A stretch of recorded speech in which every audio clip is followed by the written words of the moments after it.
ایک فرض کے بارے میں جس سے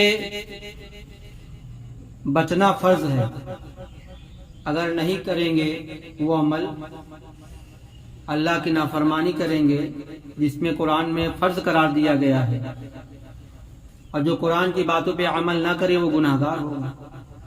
تو ایک فرض کے بارے میں قرآن میں اللہ تعالیٰ ارشاد فرماتا ہے، اے عورتوں تم اپنے گھروں میں ٹھہری رہو، اپنے گھروں میں ٹھہری رہا کرو، اور اگر دور جاہلیت کی طرح بے پردہ مت پھرو۔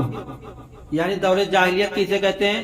جب حضور اکرم صلی اللہ تعالی علیہ وسلم سے پیدا ہونے سے پہلے حضرت عیسیٰ علیہ السلام کے وصال کے بعد جو زمانہ گزرا ہے اس کو زمانہ جاہلیت کہتے ہیں۔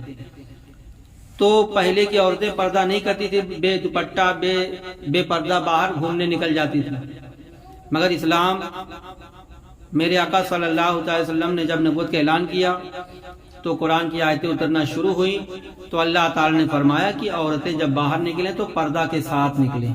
وہی بات اللہ تعالیٰ سورہ احزاب آیت نمبر 35 میں ارشاد فرماتا ہے، اے عورتوں تم اپنے گھروں میں ٹھہری رہا کرو، اور اگر جب باہر نکلو تو پردہ کر کے نکلا کرو، جب کسی سخت ضرورت کے ماتحت گھر سے نکلیں تو اچھی طرح پردہ کا خیال رکھتے ہوئے باہر آ جائیں، کیونکہ پردہ کرنا تمام عورتوں پر کیا ہے؟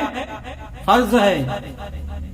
اگر بے پردہ نکلیں گی، بے پردہ سے مراد سر پہ دوپٹہ نہیں، چہرہ کھول کے نکلی ہیں، غیر محرم سے پردہ کرنا فرض ہے، تو کیا ہے؟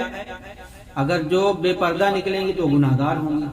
اور آدمی لوگ کو بھی چاہیے کہ ان کی طرف نگاہ اٹھا کے نہ دیکھیں غیر محرم کی طرف۔